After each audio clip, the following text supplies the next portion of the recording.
Chapter 2. It happened after this, that David inquired of the Lord, saying, Shall I go up into any of the cities of Judah? The Lord said to him, Go up. David said, Where shall I go? He said, To Hebron. So David went there, and his 2 wives also, Ahinoam the Jezreelitess, and Abigail the wife of Nabal the Carmelite.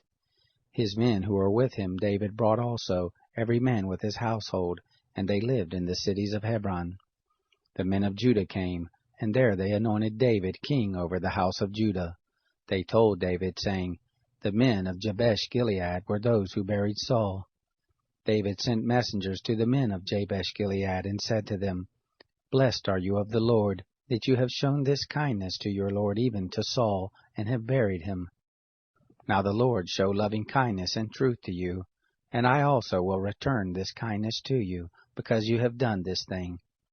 Now therefore let your hands be strong, and be valiant, for Saul your Lord is dead, and also the house of Judah have anointed me king over them. Now Abner, the son of Ner, captain of Saul's host, had taken Ishbosheth, the son of Saul, and brought him over to Mahanaim. And he made him king over Gilead, and over the Asherites, and over Jezreel, and over Ephraim, and over Benjamin, and over all Israel. Ishbosheth, Saul's son, was 40 years old when he began to reign over Israel, and he reigned 2 years. But the house of Judah followed David. The time that David was king in Hebron over the house of Judah was 7 years and 6 months. Abner, the son of Ner, and the servants of Ishbosheth, the son of Saul, went out from Mahanaim to Gibeon. Joab, the son of Zeruiah, and the servants of David went out and met them by the pool of Gibeon, and they sat down, the one on the one side of the pool, and the other on the other side of the pool. Abner said to Joab, Please let the young men arise and play before us. Joab said, Let them arise. Then they arose and went over by number, 12 for Benjamin, and for Ishbosheth the son of Saul, and 12 for the servants of David. They caught every one his fellow by the beard, and thrust his sword in his fellow's side, so they fell down together. Therefore that place was called Helkath Hazorim, which is in Gibeon. The battle was very severe that day, and Abner was beaten, and the men of Israel before the servants of David.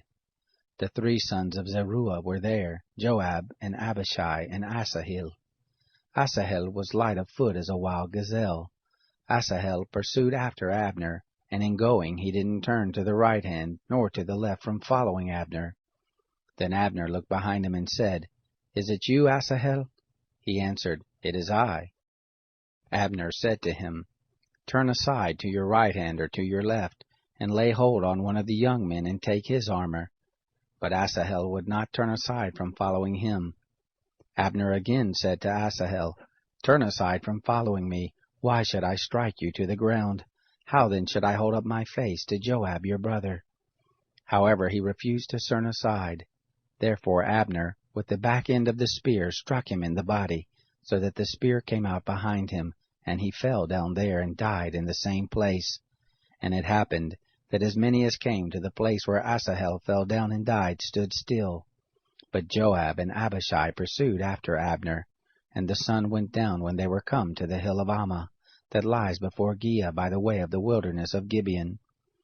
The children of Benjamin gathered themselves together after Abner, and became one band, and stood on the top of a hill. Then Abner called to Joab and said, Shall the sword devour forever? Don't you know that it will be bitterness in the latter end? How long shall it be then before you bid your people return from following their brothers?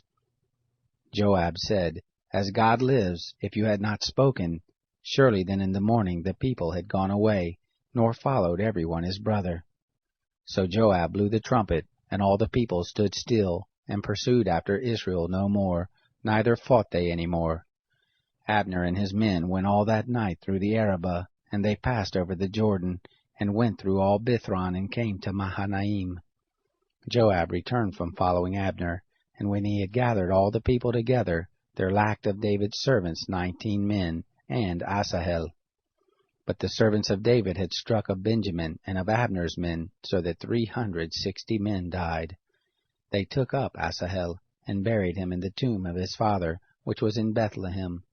Joab and his men went all night, and the day broke on them at Hebron.